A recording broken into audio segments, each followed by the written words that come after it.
Қазақстан табиғаты әр алуан екенін білесің ғой. Оны өзің де көріп жүрген боларсың.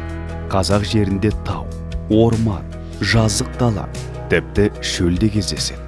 Сондықтан еліміздің табиғаты өте әдемі келеді.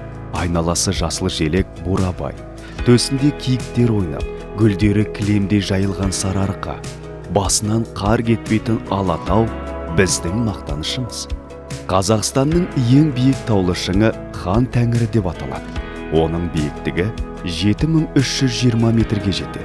Сондай биік, мәңгілік қар жататын тауларымыздың басында өте сирек кездесетін қар барысы өмір сүреді. Иә, барыс біздің символдарымыздың бірі. Жалпы, Қазақстанда өзге жерлерде жоқ өсімдіктер мен жануарлар көптеп кездеседі. Соның бірі грек қызғалдағы. Ертеректе біздің елде қонақта болған шетелдік саяхатшылар жеріміздегі қызғалдақтың әсемдігіне қатты қызығып өздерімен ала кетеді. Қазір әлемдегі кең тараған голландиялық қызғалдақтардың атасы өзіміздің қазақ жерінен шыққан гүлдер екенін біліп жүр.